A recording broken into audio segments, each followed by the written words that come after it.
gatekeeper. The confrontation between darkness and self.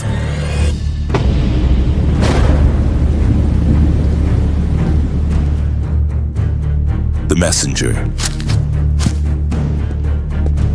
The one who passed by.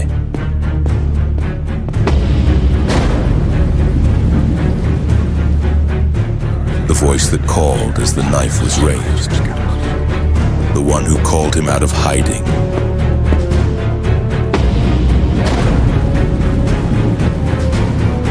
The one who clears the way.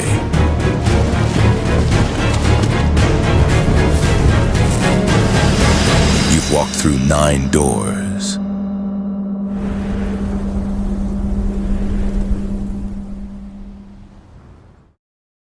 Silence blankets the earth.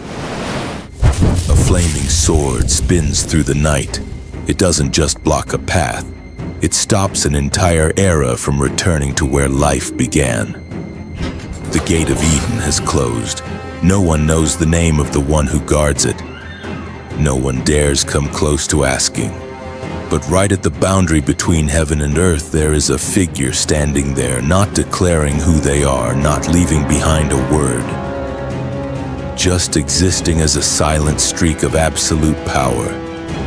We call them angels, but there are angels who were never named. Not like Michael, not like Gabriel. They come, fulfill their mission, and disappear into the silence as if they never existed. Welcome to Prayer Station. Why? Why does the Bible stay silent about them? Why are the most powerful angels the ones nobody ever knew? Maybe because they didn't come to be remembered. They came when heaven was about to close one era or open a new covenant.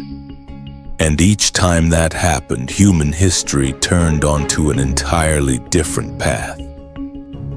Today I invite you into a special journey, not to learn something new, but to remember something you've forgotten. Some angels never needed to be named, but once they touched your life in the darkest night. 9 angels, 9 unnamed figures, but each one is a layer of revelation.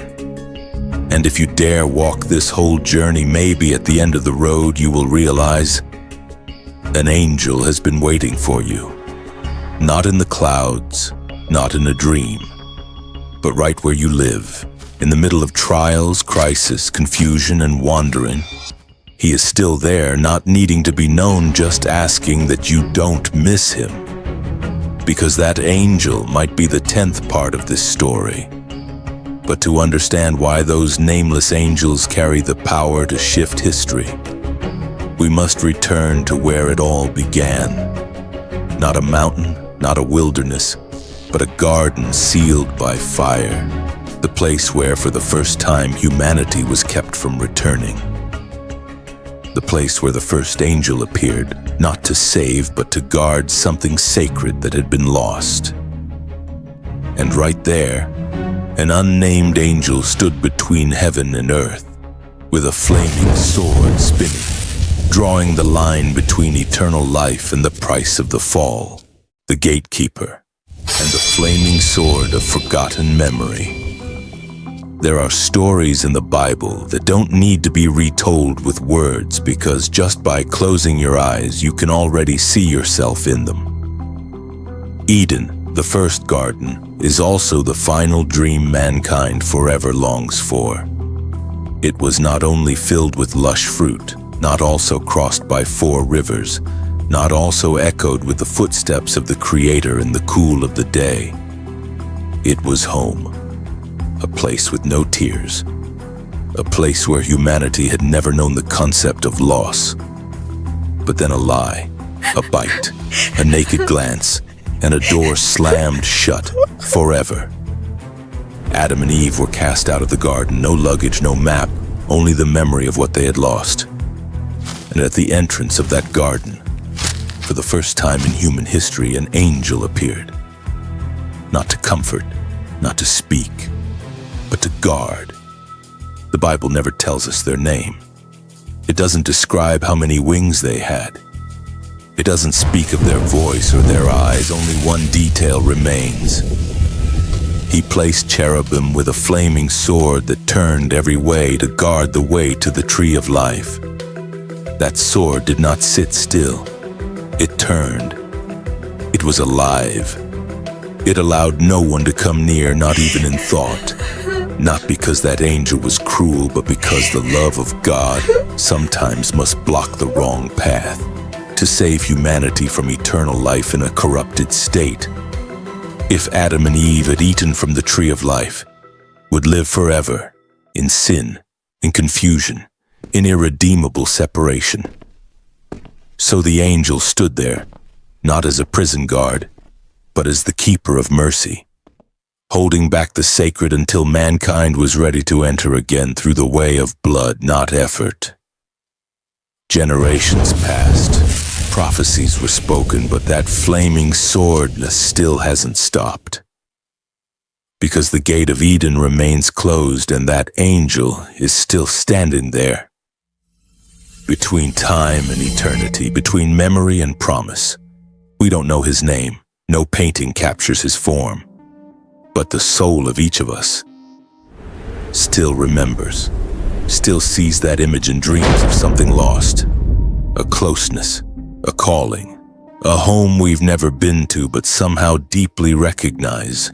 The angel guarding Eden is the first symbol of the distance between heaven and humanity. But also the first promise that one day the way will open again. And when the Son of God hung upon a tree, he passed through that flaming sword, not to destroy the angel, but to redeem what we had lost. Eden is not just a garden, but the original state of the soul is with God. And the first angel, unnamed, is the one who guards that sacred memory for you and me, until we are brave enough to walk through the fire to come home. But not all angels are sent to stand still. Not all are assigned to guard a place. Some are sent to confront a human right at the deepest place of the soul, where the will wrestles with destiny. If the angel at Eden stood between life and sin, then the next angel would stand between a man and his very self. No more flaming sword spinning, but a struggle that lasted all night between gasping breath and tears never cried. And as dawn broke, there was a man who walked away limping but renamed. And an angel, still needing no name, left a mark on that man's thigh that never faded. The confrontation between darkness and self. That night, Jacob did not sleep. Though the entire camp had rested on the other side of the Jabbok River, he remained behind alone. Alone, just like the deepest truth of his life. All his life, Jacob had been running from Esau, running from Laban, running from his own, the deceiver. But that night, he could run no longer. No one left to blame, no more schemes to grab the heel. Only he and a mysterious figure appeared as if from within his own conflicted and sinful heart. The man said nothing, no introduction, only began to wrestle. That angel didn't come with a prophecy, didn't bring the message, "Do not fear," like Gabriel, nor did he carry a sword like Michael. That angel came in silence, and an unspoken struggle lasting through the night between the human soul and heavenly power. Jacob didn't know who he was wrestling. He thought it was a man. But every time he tightened his grip, his self was exposed. Nothing left to prove, no strength left to win. As daybreak neared, the angel touched his thigh. Just one touch. He limped for life. Not because of weakness, but because he had met the one beyond all men. "Please tell me your name," Jacob pleaded. But the angel didn't answer. No name needed. Because that encounter wasn't meant to reveal who the angel was, but who Jacob was. "You shall no longer be called Jacob, but Israel." A new name, a new destiny. traded for a permanent wound, but also the mark of an encounter that could never be denied. That angel, still unnamed in Scripture, no one knows if it was an angel or God himself in visible form. But that doesn't matter, because from that moment on, he didn't need to run anymore. Have you ever had a night like that? A night without words, only struggle. No one sees, no one understands. Just you and God. And a part of you is fighting against the divine touch on your life. The angel may not have a name, but that encounter changed yours. Maybe you're limping today because God touched you where you were weakest. And right there, he gave you a new identity. And maybe the struggle you're enduring isn't punishment, but transition from who you've been to who you're called to become. But not everyone still has the strength to wrestle. Not everyone still dares to cling to an angel and say, "I will not let you go unless you bless me." Because some people no longer want to be blessed. They just want to disappear, want to stop, want God to stop calling their name, like a man who once called down fire from heaven, but later ran into the wilderness, lie under a broom tree and begged to die. And strangely, while he was no longer searching for an angel was sent to him, not to struggle, not to rename, only to gently place a cake beside him and speak one unimaginably tender sentence. The journey is too much for you, the messenger who brought bread into the desert of despair. Some angels come onto the battlefield. Some angels appear in blazing fire. But some angels come in the quietest exhaustion, not with a sword, not with blinding light, only with a baked cake and a small jar of water. That was the angel Elijah met, not on Mount Carmel, but under the shadow of a broom tree where he lay and begged to die. Elijah was once a man of fire, a man whose prayer stopped the rain for 3 years, a man whose voice made the people fall face down and cry, "The Lord, he is God." A man who called down fire from heaven to consume the sacrifice before hundreds of false prophets. But no one knew that just 1 chapter later he trembled because of a woman's threat. No one knew the man who once called down rain now wanted God to take his last breath. "Oh Lord, I've had enough. Take my life." Those were the words of a man who lost the will to live.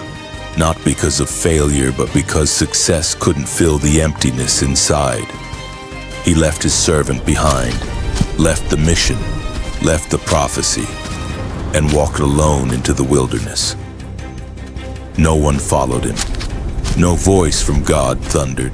No vision appeared, only fatigue, a low-hanging tree, and a man lying still. Then, a hand touched him. Elijah thought it was the wind, but it wasn't. It was an angel. No introduction, no rebuke, just 6 simple words. "Get up and eat." Beside him, a cake was baked over hot coals and a jar of water. Not a miracle from heaven, not a radiant vision, just what he needed him to keep going. He ate, lay back down, said nothing. Then the angel came a second time. Same words, but this time one more thing. For the journey is too much for you. Sometimes an angel comes to wrestle your ego. Sometimes an angel comes to reveal holiness. But sometimes an angel comes just so you won't die. Not because you prayed right, but because God won't let you give up. That cake wasn't just a meal, it was proof that heaven was still open. A silent message saying, God still sees his servant, even when his servant wants to disappear. And Elijah walked. With the strength of that food, he walked 40 days and 40 nights. Not back to the place he fell, but to Horeb, where he would meet God. Not in fire, but in a gentle whisper. And Elijah's story didn't end under that tree. He didn't die of depression. He was taken up to heaven in a chariot of fire because an angel stepped in at the very moment he collapsed. Maybe you're not on the mountaintop like Elijah once was. You're under the tree. You no longer see miracles. You no longer hear God, just tired breaths and a very quiet prayer. I've had enough. If that's you, please open your eyes. Maybe the angel isn't in the light. He's right beside you, placing something small enough for one more step, one more day, one more journey. But not every angel comes with bread and gentle words. Some angels don't lay a hand on the weary, but pass silently over rooftops in the night, carrying a verdict from the heights of heaven, quiet, yet irreversible. Not to comfort, not to say, you still have a long journey, but to mark the end of pride before freedom can be opened through blood. If the angel who went to Elijah was proof of mercy, then the angel who is about to appear is proof of inescapable justice. And only the homes covered by the blood of the Lamb would be spared from the heart-wrenching cries at midnight. Step into the next chapter where an angel, unnamed, with just one silent pass through the night, it brought an entire Egyptian empire to its knees. The one who passed by, and no one dared to name that night. The wind in Egypt didn't blow the way it usually did. Not because of the weather, but because heaven was about to deliver its final verdict, a blow that could not be escaped, bargained with, or delayed any longer. 9 plagues had already come and gone, yet Pharaoh's heart remained as hard as stone. The land was cracked, rivers turned to blood, flies swarmed, and darkness covered everything. But what was coming was a silence that killed. The 10th night. No voice, no warning, only a divine decree from the one who sits on the throne. At midnight I will pass through Egypt, and every firstborn will die. But the Lord did not pass through alone. He sent an angel, a nameless messenger, no description, no message, no trace, only execution. This angel didn't need to call out to every house, didn't stop to ask who lived where. He only looked for one thing, the blood on the door frame. If it were there, the angel passed by. If it wasn't, the angel stopped and touched the first life inside that house. From Pharaoh's palace to the prison cell, from the firstborn of kings to the firstborn of the shackled, all faced the same judgment except for those hidden beneath the blood. This angel needed no sword, no shout, just presence. And that presence alone made every door tremble. Every room gets cold. Can you hear the footsteps of this one number? Because he didn't walk, he drifted through the night like smoke, like an invisible decree from the heavens. But you would know he had passed by your home, because you would either see the morning light or the first corpse in your household. The Egyptians didn't know this angel's name. Even the Israelites weren't introduced. But that night everyone knew he was real, and only the Lamb's blood made him pass over. Not prayer, not status, not merit, only faith in the warning and obedience to it. This angel didn't just bring death, he opened the door to freedom, because only after that night did Pharaoh let God's people go. And only after that night did a nation of slaves start walking as the chosen ones. For life to begin, death had to be stopped. For a new covenant to be sealed, there had to be blood as proof. And for the angel to pass over, someone had to choose to live beneath what they could not yet see.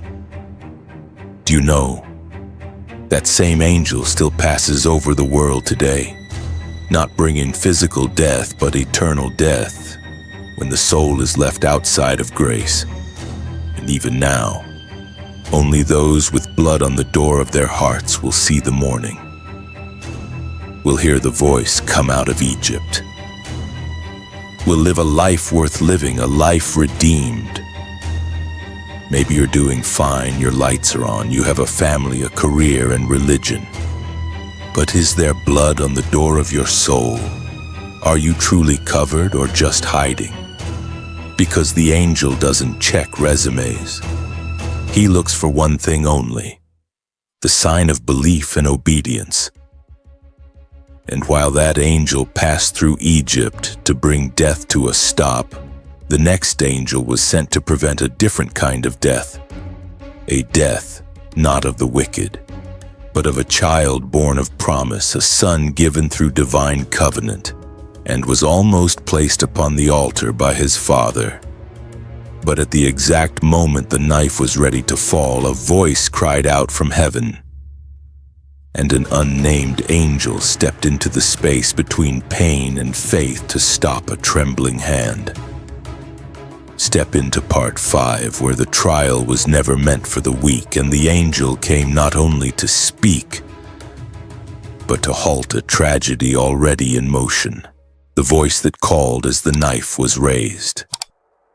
Not every angel comes early. Some angels only appear when the knife is already lifted, when the breath is short, when faith has no way out, and when pain is about to become reality.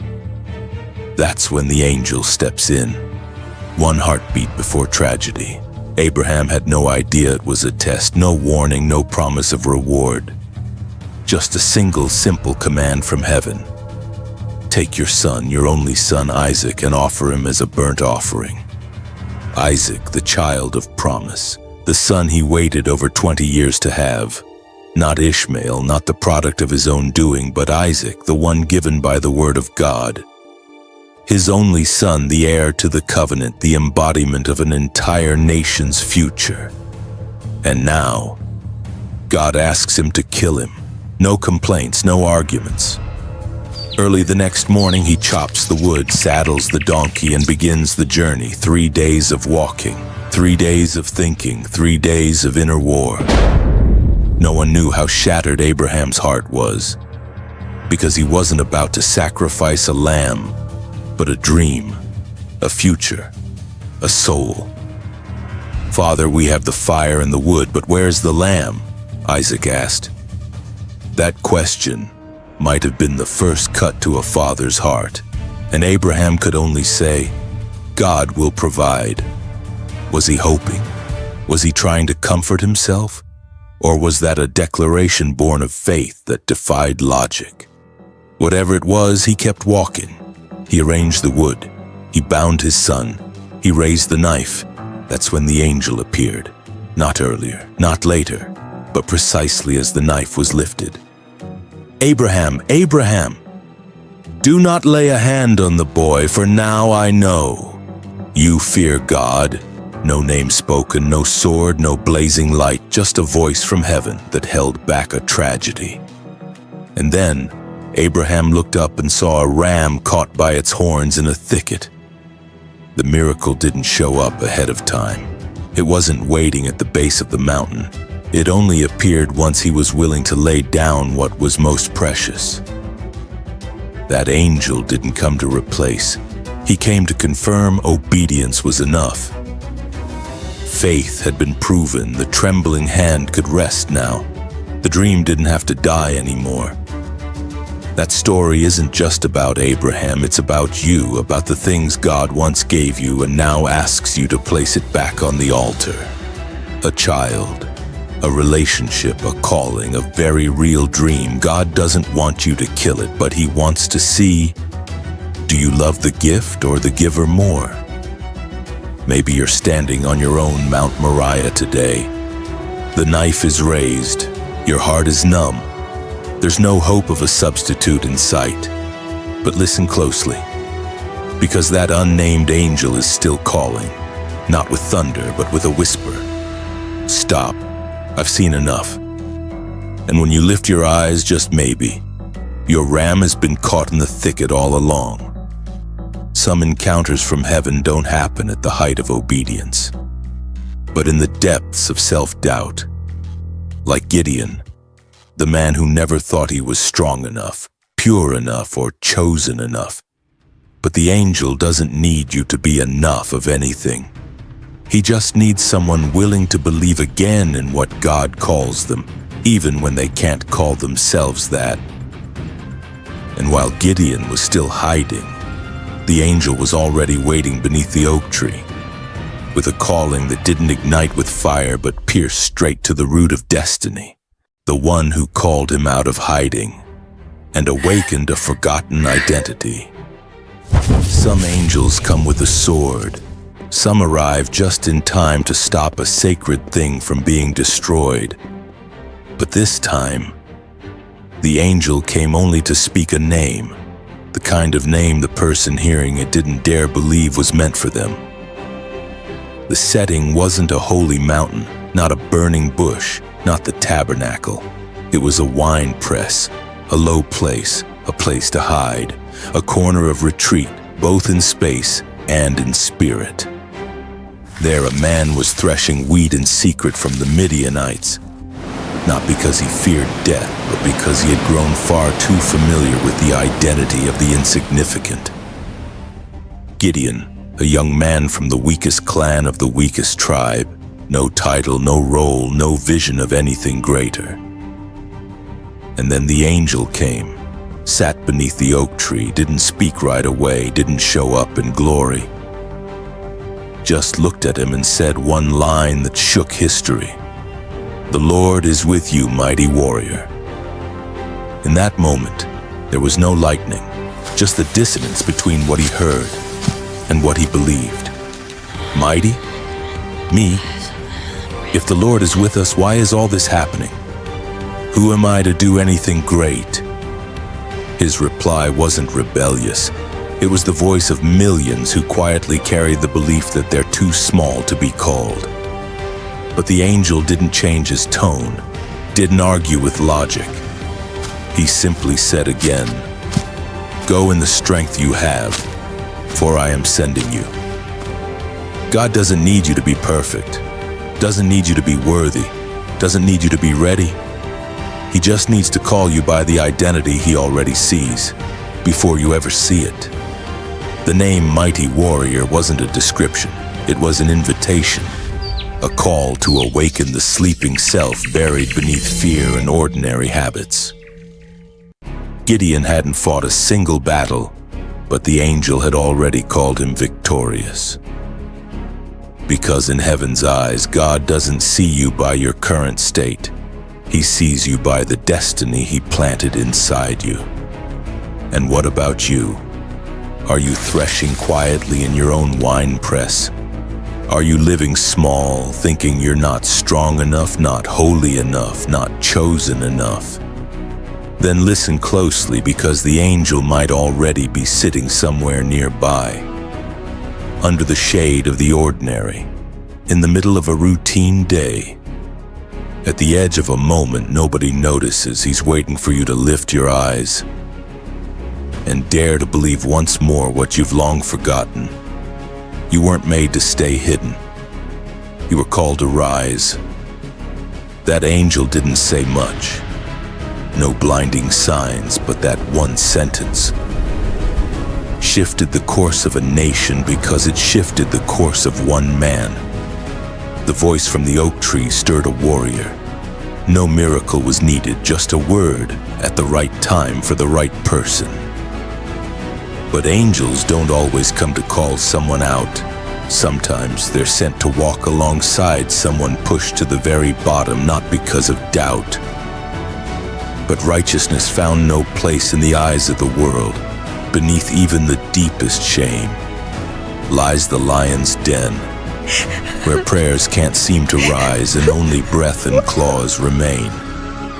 And there it wasn't the cry of man that summoned the angel, but the angel who stepped down before the lion's mouth ever opened, the one who shut the mouth of death and stayed in the darkness. Not every angel comes when the sun is out. Not every angel appears in radiant light or brings a triumphant calling. Some are sent down in the night to the lowest places where there's no way out and no one is expecting a miracle. Some angels are sent into the lion's den.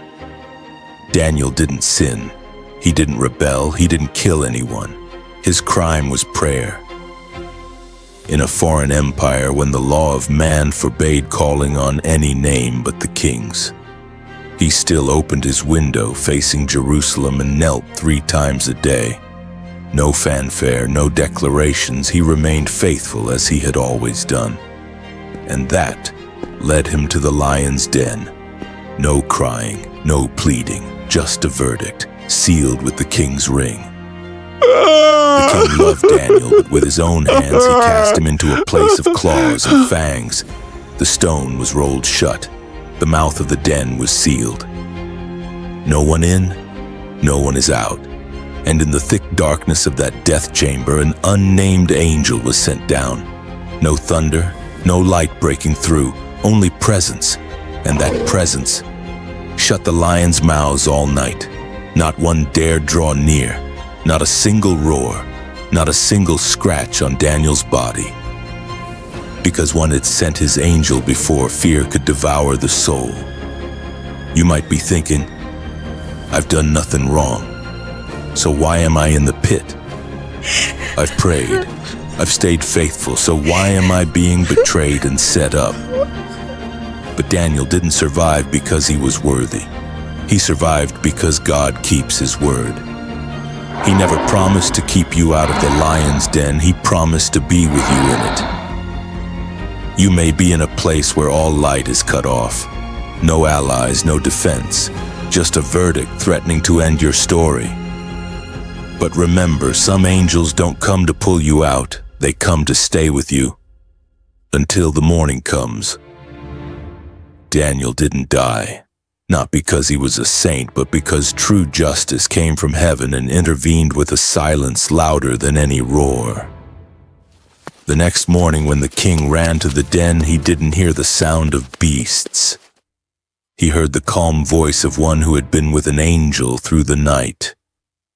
O king, may you live forever. My God sent his angel and shut the lions' mouths. This story isn't just for the righteous. It's for anyone abandoned in the night, waiting for a sign that they haven't been forgotten. Today, maybe you don't hear an angel. Maybe you don't see a miracle. But if you're still breathing, if the darkness hasn't swallowed you whole, then maybe that angel is right next to you, keeping you alive, while the world expected you to fall. The night in the lion's den had passed. Righteousness was not forsaken, and the angel, though nameless, formless, intervened at the exact moment to prove that light still triumphs in the darkest places. But just as one man was saved from the mouth of death, another was being sent on a journey, not to run, not to seek refuge, but to meet someone he had never known, on a road he never chose. The angel did not explain, only said, "Go south," and the man obeyed, unaware that at the end of that road, a soul was unrolling an ancient scroll, and heaven had already prepared the interpreter to unlock the very first gate for the gospel to enter a new continent, the one who clears the way and sets a divine appointment in the desert. Not all angels are sent to pull someone out of a pit. Some are sent simply to awaken a single step, a step that seems meaningless, yet it becomes a vital link in the grand design of God. This story didn't take place in a temple, not in a thriving revival meeting, but on a lonely, burning desert road where no one expected anything from heaven to unfold. Philip was in Samaria, right in the middle of miracles where crowds heard the gospel, the sick were healed, and the whole city was filled with joy. If it were you, would you want to leave a place like that? But then, the angel of the Lord appeared, No long speech, no explanation, just a word. Get up and go south to the road that goes down from Jerusalem to Gaza, the desert road. No map, no reason, no promise of what would happen, just a whisper, clear enough that the chosen couldn't ignore it. And Philip went. On that road he met a black man, an Ethiopian, a high official, a eunuch in service to Queen Candace, returning from worship in Jerusalem, holding the scroll of Isaiah the prophet but not understand what he was reading. His question echoed through the wilderness. How can I understand unless someone explains it to me? That question wasn't just a curiosity but a silent invitation from heaven, prepared for the one who obeyed the angel and changed direction. Right there on a chariot in the middle of nowhere, a soul was saved, and a nation received its first gospel seed. No thunder, no miracle, no pulpit, just a divine appointment between two strangers, yet heaven ordained. Because some angels don't come to rescue, but to prepare the way for a soul holding the word yet missing the living one. Have you ever felt like God was leading you into a path without reason, a journey without promise, a season without purpose? Maybe you're standing right where Philip once walked. That desert road wasn't a retreat from miracles, but a step into a quieter, deeper miracle. The miracle wasn't in what happened, but in the simple act of obedience. Remember, the angel didn't need to stay long. He came only to point the way, and those who dare to follow that direction encounter heaven's appointment, even in the most nameless of places. Some angels come only to open a path. Some divine appointments only happen when someone dares to turn onto a desolate road. And when the Ethiopian stepped off his chariot, heart full of joy, Philip disappeared. The angel had also completed his task. No more miracles, just one soul touched, and an entire continent was seeded for the first time. But while one man was guided through the desert, a group of others were thrown straight into the fire. Not because they disobeyed, but because they obeyed too fully to bow before an idol. And this time, the angel didn't stand outside pointing the way. He stepped into the fire to walk with them, not for an appointment, but for a burning. Step into the next part of the story, where the angel didn't just open a road, but stood inside the furnace to prove that God's presence is stronger than the flames of men. The one who didn't rescue from afar, but stepped into the fire. Not every miracle comes through a retreat. Some miracles only happens when we dare to walk straight into the flames and never turn back. Daniel's three friends, Shadrach, Meshach, and Abednego, were not stubborn heroes, but men who could not bow before what was unholy. The whole city fell silent as the trumpet sounded. Everyone bowed before the golden statue of King Nebuchadnezzar, but only three stood tall among a sea of kneeling bodies. Not because they wanted to stand out, not because they were provoking power, but simply because their hearts had been sealed by a God they could not betray. Not even with a single bow. The fire was prepared, the furnace heated 7 times hotter, and they were thrown in without a cry for help, without a word of complaint. Only one declaration before it all. If our God chooses, he can save us. But even if he doesn't, we will never bow to your image. And then, they were bound, thrown in. The flames burned so fiercely that they killed the guards who came too close. But in a flash, the king leapt to his feet. Didn't we throw 3 men into the fire? Then why do I see 4 walking in the flames and one looks like a son of the gods? They didn't die. They weren't burned. Not a single hair was singed. Not even the smell of smoke clung to their clothes. Because there was one, not summoned, not invoked by ritual, but already walking in the fire before their feet touched the stone floor. The angel of the Lord, or perhaps the very embodiment of the Eternal One, did not remain outside to orchestrate the miracle. He was in the fire, in the midst, right then and there. If you're walking through a season of fire, don't be too quick to ask God to pull you out. Just listen. You may not hear footsteps, but you will sense a presence in the trial and the disappointment, in the pain. Because the flames are not where heaven retreats. They're where God descends, to stand beside those who refuse to bow. Those three young men didn't walk out with sunburned skin. They walked out as living proof that there is one stronger than fire and more faithful than death. The fire of Babylon could not consume the three faithful men. But there was another fire, not one that burned with dry wood, but with the despair of all humanity. That fire was kindled by betrayal, by the silence of friends, and by the nails driven into the flesh of the Holy One. No more manager, no more kings, no more music or prayers, only a tomb sealed with stone and weighed down by imperial power.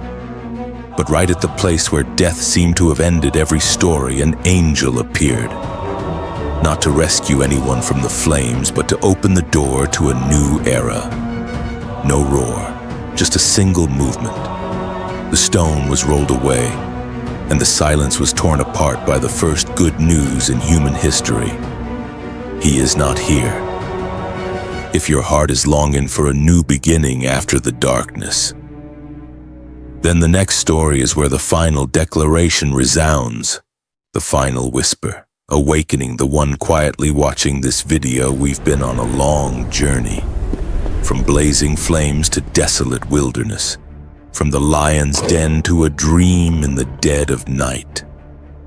9 angels have appeared, nameless, crownless, yet perfectly present with a mission completed in silence.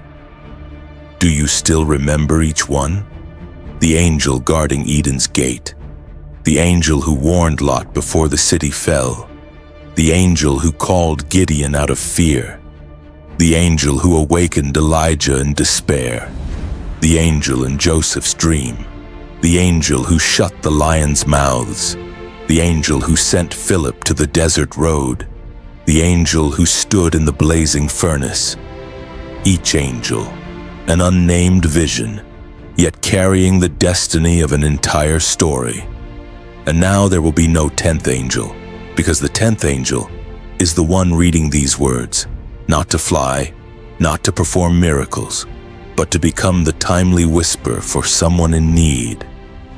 You seek a title, but I appear only when you need me most. Maybe you've waited for an angel to show up for you, but maybe you are the one the angel has been waiting for, not to be called, but to be awakened into destiny. And if right now you're asking yourself, but what about me?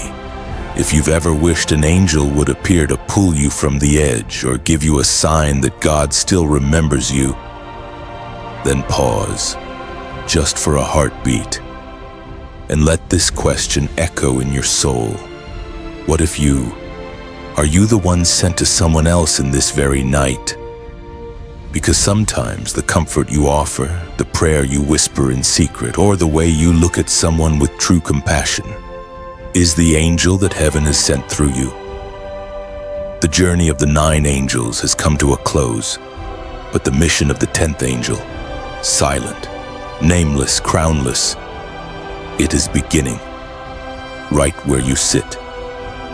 Are you ready? Because sometimes destiny doesn't wait for your name to be announced. It only asks if you'll dare to rise and obey. You've walked through 9 doors. 9 times heaven whispered into the world. 9 nameless angels, yet each carried the weight to shift destiny, and now it's your turn. This isn't just an ending, it's an awakening. Not for you to shed a tear and move on, but for you to rise and become the next chapter in this story. Because maybe you are the 10th angel, no titles needed, just a heart willing to obey. If this journey stirred something in your soul, don't keep it to yourself. Like this video as a witness that you were moved. Comment below. Share a moment when you encountered an angel in real life. And share this video with someone who needs a miracle. Because who knows? You might be the whisper God is sending to them. Don't forget to follow Prayer Station, because this is only the beginning. Deeper secrets await, greater visions are unfolding, and callings are waiting to be awakened. And one day, when you no longer search for angels but find yourself the one being sent, you'll realize Prayer Station isn't just a place for stories. It's where those ready to walk into destiny are summoned.